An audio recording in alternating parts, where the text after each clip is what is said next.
Bien le bonjour et bienvenue en une autre revue très spéciale. Et ce soir, nous avons le Megatron première édition de Transformer The Last Night, qui est Megatron du dernier film en mode jet. Et ceci est la figurine du type Voyager, que j'adore bien gros. J'ai préféré prendre la version Voyager que la version Leader, uniquement parce que je trouvais que la version Voyager était vraiment belle et que surtout le canon sur le bas qui était moins gros, moins encombrant avec la gimmick que j'aimais pas trop du type Leader. Mais ouais, superbe figurine, celle-là, le Voyager. Donc voici la boîte, petit art ici de Megatron qui a plutôt l'air d'un squelette. En dessous, truc Lego. Sur le côté, une belle image de Megatron. Malheureusement, si on peut voir ici, Megatron a un gros shield, un gros bouclier qu'on n'a pas. Il a bien sûr son épée, mais il n'y a pas de bouclier. J'aurais aimé savoir le bouclier. Bref, en arrière, nous avons d'autres images de Megatron. Si on remarque maintenant, l'épée est toute métallique. On a du gris sur les pieds, sur la poitrine. Ce sont des couleurs qui ne sont pas sur la figurine, étrangement. Donc, ouais, un petit peu décevant. Mais bref, j'aime bien le look, comme ici, plutôt que celui-là. Si on regarde, la bouche est vraiment jaune avec des grosses crêtes rouges et un casque très pâle, alors que lui il est beaucoup plus foncé. Oui, il y a du jaune dans la bouche et les crêtes rouges, mais beaucoup moins clair que sur la boîte. Mais bref, ouvrons la boîte et allons jouer avec. Donc tout d'abord, les instructions.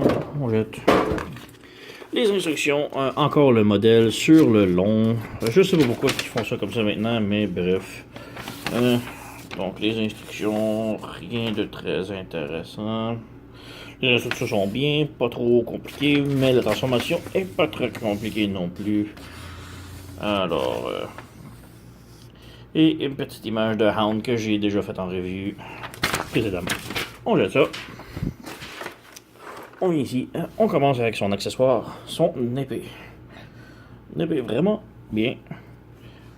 Un petit focus, ouais. Donc, comme je dis, sur la boîte, on la voit du manche jusqu'ici, tout en argent métallique, alors que ça, ce n'est qu'un seul gris. Un gun métal gris qu'on dit. Mais ouais, c'est assez simple. Un petit peg ici pour le mode véhicule en jet que l'on peut brancher dessus. Petit truc ici que j'aime un peu moins. On peut faire un petit focus. La poignée. Si vous êtes capable de voir le bout de la poignée ici est beaucoup plus mince qu'ici.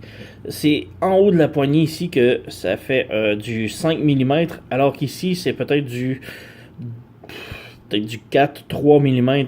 Il y a vraiment une différence. Et on le voit vraiment quand on le met dans la main de Megatron. Si on le fait tenir uniquement par ce bout-là, l'épée va être très lousse et va tomber facilement. C'est uniquement ici que là, l'épée reste en sécurité dans ses mains. Malheureusement, à cause des côtés ici, des petits manches sur l'épée et la façon que ses mains sont faites, quand on branche ici, ça reste un petit peu bloqué à cause des côtés ici. Donc, il y a à peine misère à mettre l'épée. On peut pas la mettre droite, il faut la bouger un tout petit peu pour qu'il la tienne parfaitement. Mais bref, on va y revenir un petit peu après. Et nous avons Megatron, juste ici, tout embrouillé. On fait. Donc oui, comme je dis, un Megatron ici, quand vous le sortez de la boîte, juste bouger le canon ici, le replacer.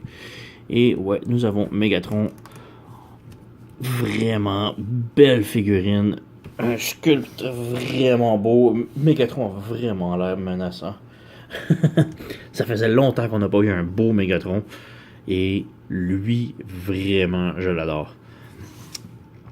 Donc, ouais, détail ici, petit logo Decepticon sur sa poitrine ici.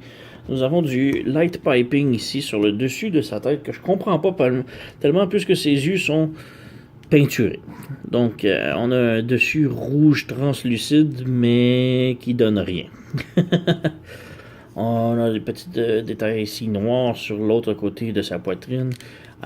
Petit peu de détails bronze ici sur le bras et le canon. Encore du bronze ici sur le ventre. Rien d'autre. Peut-être un petit peu de bronze sur les ailes ici. Du métal plus pâle ici sur les genoux et les chevilles. Et ouais, le backpack, il se nettoie vraiment bien. On n'a pas un gros sac à dos. C'est vraiment très bien. Tout compact à l'intérieur. Alors, ouais. Donc, son épée, comme je disais. Petit focus. Peut-être zoomer pour qu'on puisse y voir un peu plus des jambes. Donc, comme je disais, avec l'épée, on peut la rentrer. Si on la rentre juste ici, ça fait un lousse. Il faut la rentrer bien, mais à cause que le hilt qu'on dit en anglais de l'épée ici frappe sur son poignet, il peut pas tenir l'épée complètement jusqu'au fond. Il faut le tourner et ensuite on peut le pivoter. Et maintenant, l'épée est très solide. Malheureusement, elle est un petit peu en billet, comme vous pouvez voir. Mais c'est pas un très gros deal breaker, comme l'on dit. Donc, on peut enlever l'épée de sa main. Bien évidemment, il peut le tenir dans n'importe quelle main. Et aussi, ici, juste en arrière, nous avons un peg en dessous du cockpit que l'on peut brancher l'épée pour la serrer lorsqu'il est en robot.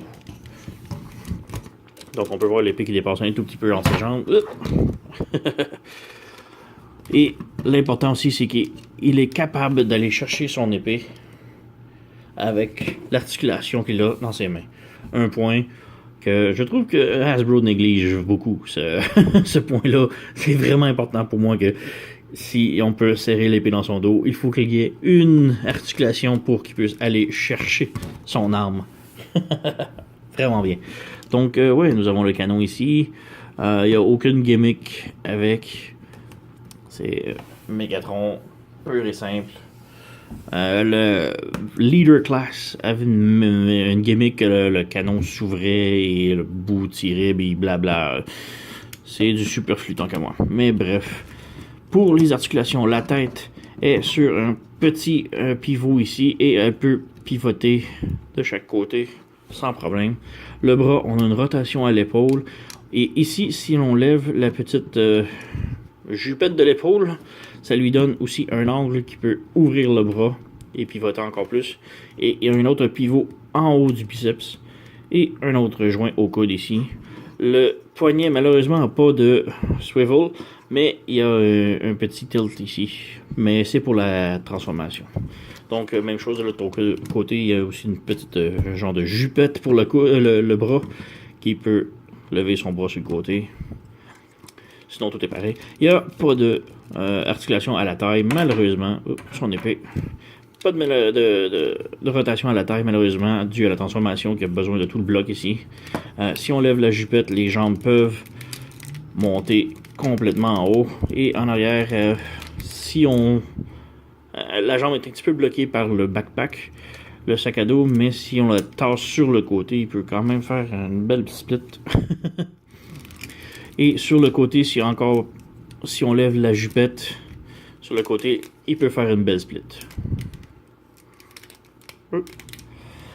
Donc, ouais, si on regarde ici, on a un pivot en haut de la cuisse.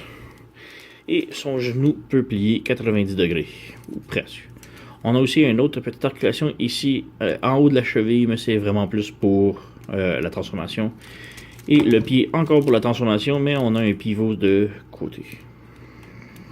Donc, ouais, quand même très bien articulé pour un Megatron. Quand même très agile. Petite comparaison de taille. Nous avons ici le Last Night Optimus Prime, qui semble être... focus. Hein?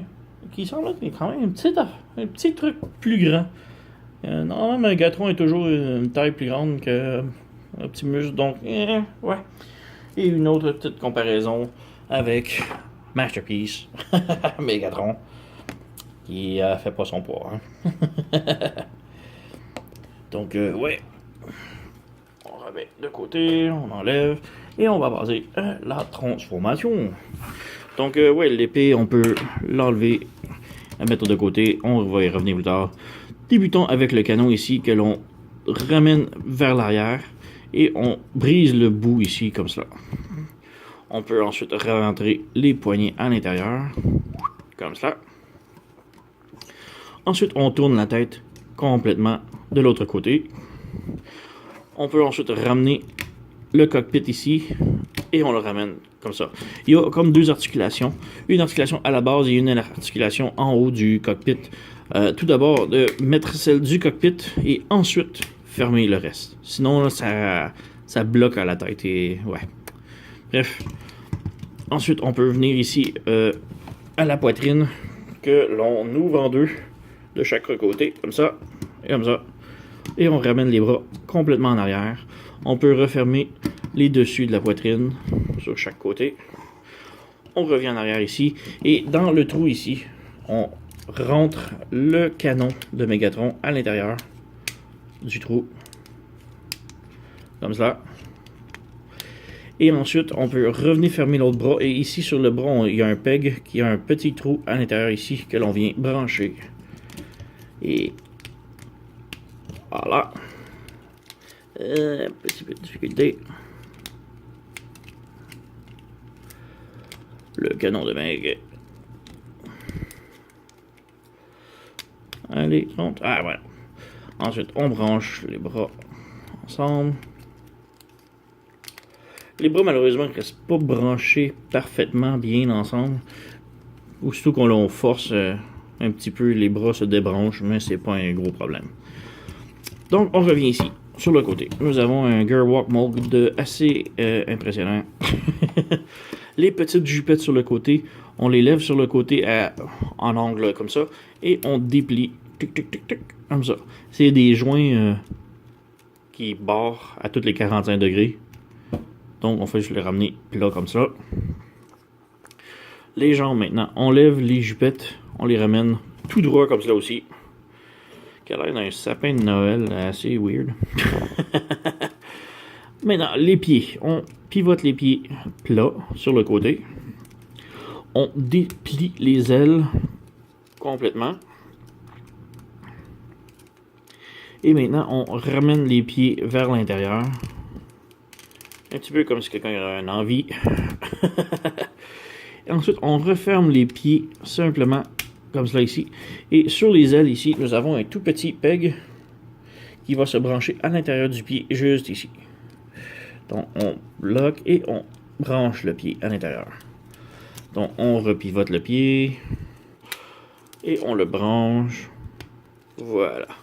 Et maintenant, les jambes sont pratiquement faites. On ramène tout le gros bloc ici vers l'arrière, comme cela. Et on colle les jambes. Simplement coller. Il n'y a aucun peg à brancher. Ça fait juste ramener ici, simplement. On revient en arrière en dessous ici. La petite jupette, quand on vient pour la fermer, il y a des petits pegs en haut que l'on va brancher sur les mains. Ici. Donc, on branche. Voilà. Et on branche l'autre.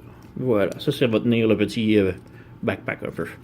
On revient ici sur le dessus. Et les jupettes sur le côté, on les ramène sur le dessus. Touc, touc. Et on vient pour brancher ici. Il y a un peg de chaque côté que l'on branche sur les ailes. Donc, on ramène. Et on rebranche le tout. Voilà. Et on rebranche de l'autre côté. Voilà. Et nous avons fini la transformation de Megatron en mode jet. Les petits pegs ici me dérangent un tout petit peu que les ailes semblent pas solides, mais faites confiance.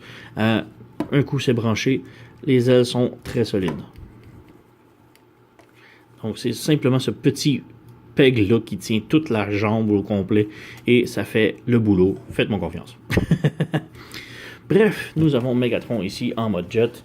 Donc c'est un jet spatial, bien évidemment, c'est rien de terrien. J'ai jamais personnellement aimé les véhicules spatiaux cybertroniens, mais celui-là, je le trouve vraiment cool. Donc, petit détail ici sur le cockpit. Même si c'est du translucide rouge, ça a été peinturé par-dessus jaune moutarde sèche. Ouais. C'est pas ma couleur préférée, mais bref. On a aussi des petits intakes ici, même couleur de moutarde sèche.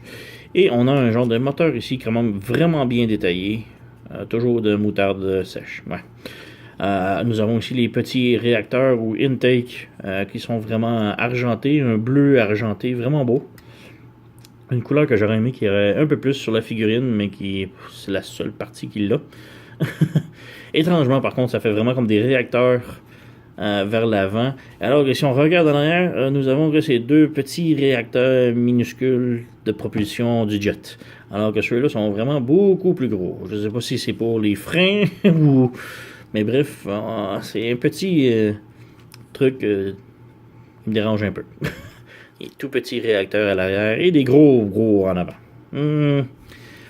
Sinon, le jet, très beau. Pas de roue pour de l'atterrissage, malheureusement. Je trouve ça un petit peu dommage. J'aurais aimé avoir un petit frein d'atterrissage pour le déposer sur la table.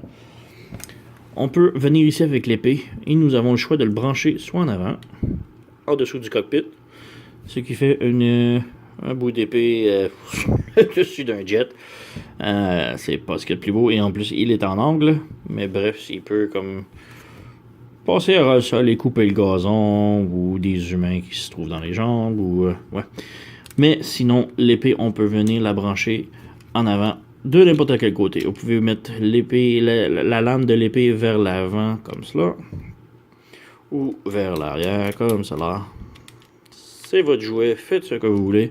Personnellement, en arrière, je trouve que ça a un peu plus de gueule. Ça il fait comme un petit aileron, selon moi. Mais bref, ouais, superbe figure. On peut peut-être faire une petite comparaison de taille du mode véhicule avec le Optimus Prime. Et voilà le Optimus, ici, côte à côte avec Megatron. Que l'on voit que Megatron a quand même beaucoup plus de longueur, mais ouais, Optimus est quand même beaucoup plus balèze, puisque c'est un camion et non pas un petit jet. Mais ouais, deux figurines qui vont très bien ensemble. Superbe. Et ouais, il n'y a plus grand chose à dire, alors que je vous le recommande. C'est une superbe figurine. Personnellement, je préfère la version Voyager que la version Leader. Mais à bon prix, je crois que je vais prendre la version Leader aussi éventuellement. Juste parce que je trouve que c'est un merveilleux moule et physique de Megatron en robot. Et le jet est vraiment pas mal non plus. Donc, ouais, super figurine. Leader, Voyager, le Leader et le Voyager sont deux superbes belles figurines. À vous les choix de prendre. Personnellement, moi, comme je disais, je suis pas un fan de gimmick. Donc, la version Leader ne me plaisait moins que celui-là, que celui c'est juste un jouet pur et dur, aucune gimmick. C'est juste Megatron en plastoc et personnellement, je l'adore. Donc, ouais, merci d'avoir écouté et à la prochaine.